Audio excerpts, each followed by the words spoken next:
Magandang oras mga kadiyats, welcome back sa ating treasure marker analysis. Sa pagkakataon na ito ay merong padalang napakagandang video at ito ang bigyan natin ng partial analysis. Okay, so ito ang video ay merong naka-engrave na mukha ng parang babae, mahaba ang buhok, matulis ang ilong, at merong mga linya sa gilid niya. Isa, dalawa, tatlo, anim na linya o parang letter E. Kung yan ay letter E, yan ay gold bars. Kung dalawang letter E, dalawang box of gold bars. Sa tingin ko legit naman ang marker na ito kasi nasa siya nakatago sa bundok. Ayan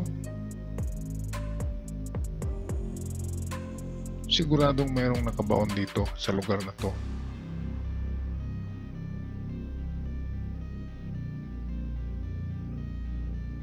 Okay, so kakaiba na itsura na na babae, naka side view.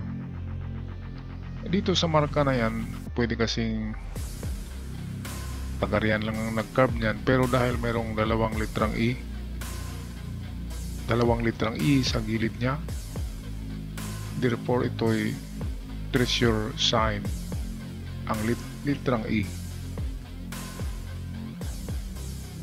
Kaya kung ganun ay siguradong merong nakabaon dito malapit sa marker.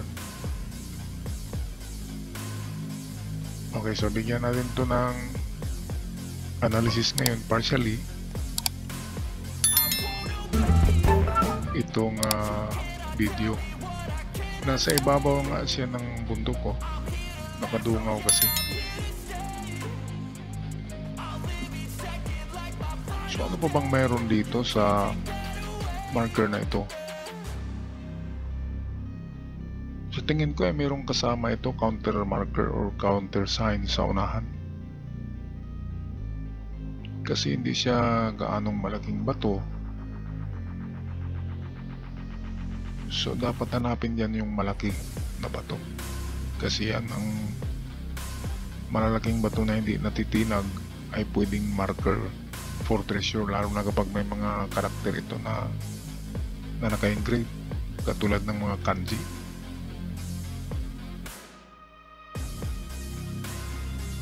Okay, so bigyan natin to ng analysis itong naka-carve na mukha ng babae dito sa bato. Okay, so atin balikan ang bato na may marka na mukha ng babae. So ito yan So ano pala siya, naputol sa galing sa malaki. Meron pala siyang ayan naputol siya, ibig sabihin ay pwedeng buhatin yun ng 4 na tao yata. Kaya yan ang mahirap sa mga marker kapag nasira na, naputol o biniyak, ay mahirap talaga. Mahirap hanapin ang item. Okay, titingnan pa natin kung merong click.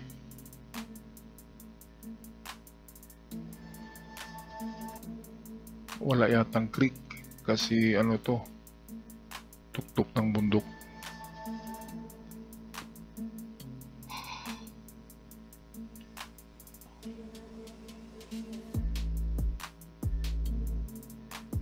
So nag-iisa lang talaga siya na bato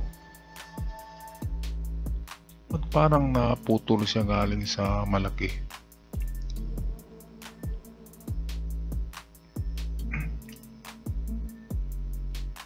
So ito yung close up niya meron siyang eyebrow. Yung kilay niya 4 din.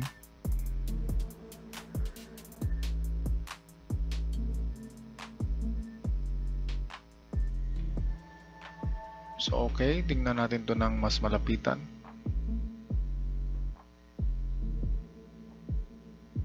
Meron siyang kakaiba na na itsura ng buhok. Yung buhok ay parang bundok.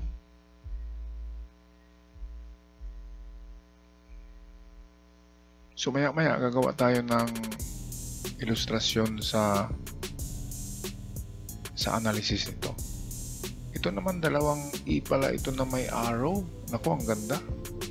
May arrow siya, meaning to say meron siyang direksyon. Ayan, ayun, sa banda roon.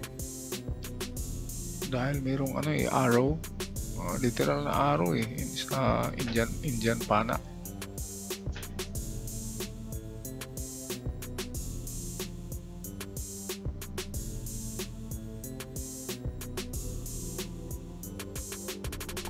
So walang duda, ito ay isang legit na marker. Merong arrow.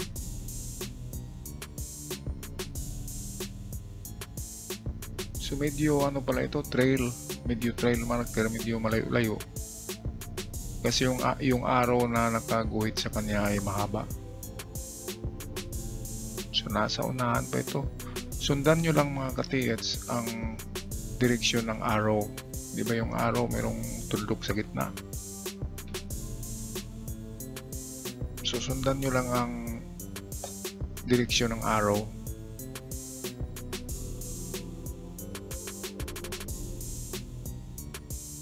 Maganda na marker ito, pero hanapin pa ang kasama nito.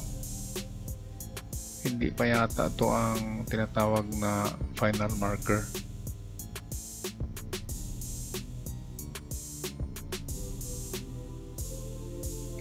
So ayan, matulis ang ilong niya.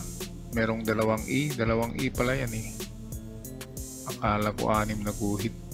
Dalawang E means dalawang box ng gold bars plus arrow na magtuturo ng direksyon. Yung sa tail ng arrow, di ba merong mga guhit? Pwedeng yun din yun ang clue kung saan ang item. Okay, so atin na i-analyze through our illustration. Sandali lang. Okay mga katiyats, so atin muna tingnan ang hugis ng bato. Ang hugis na bato ay may tulis. Ito. So pwedeng pointer siya.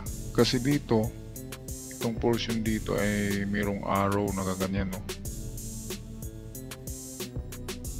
Nandito yung niya, tail.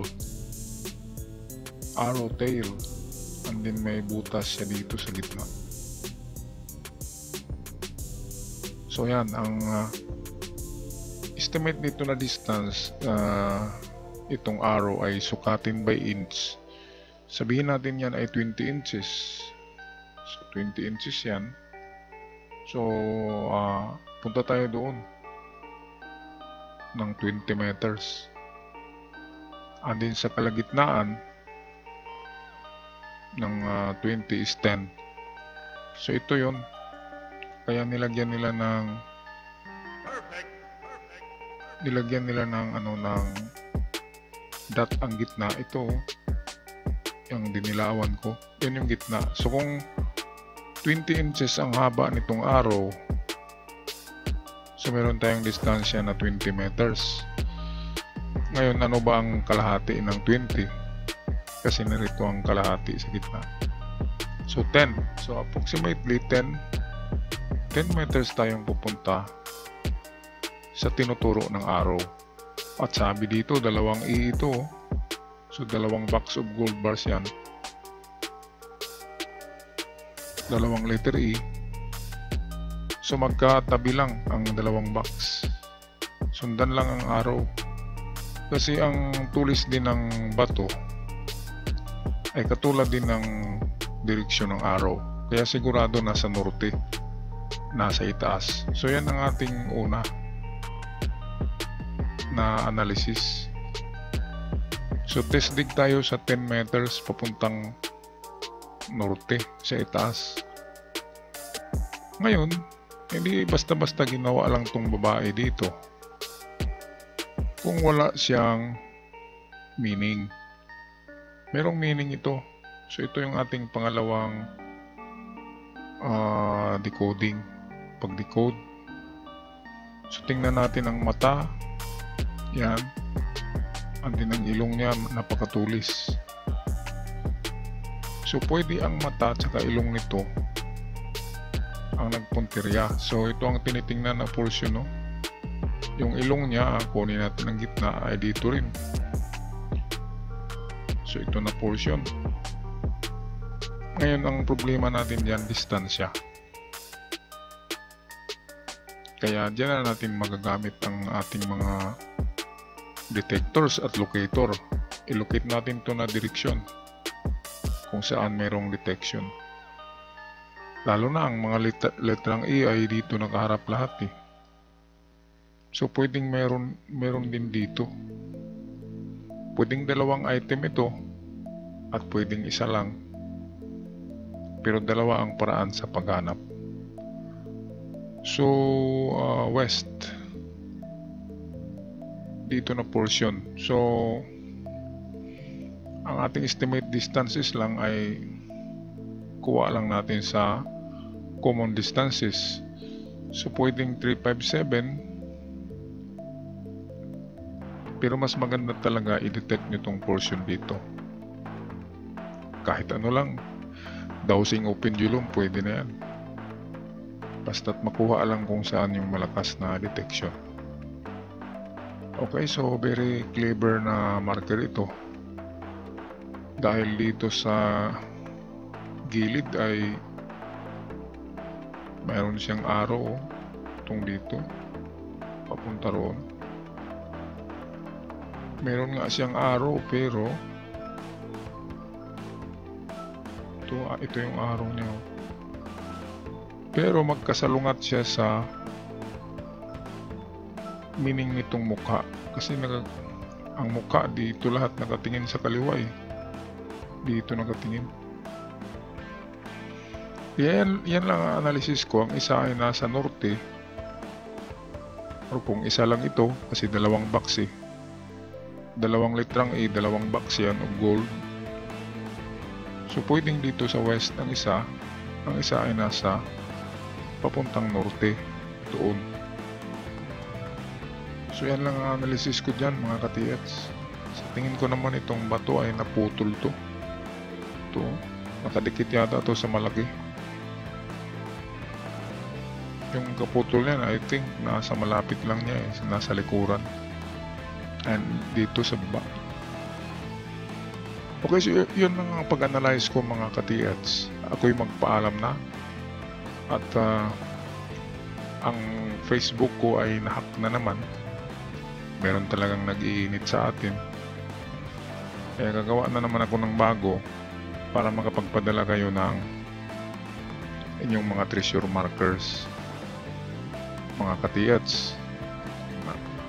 Maraming nagtaka bakit hindi daw mabuksan yung Facebook ko, yung ibinigay ko ay nahack na naman. So dalawang Facebook account ko na ang nahack. Meron talagang sumusunod sa atin na mga hackers. Kaya ako yung gagawa ng isa na namang Facebook at akin yun i-announce.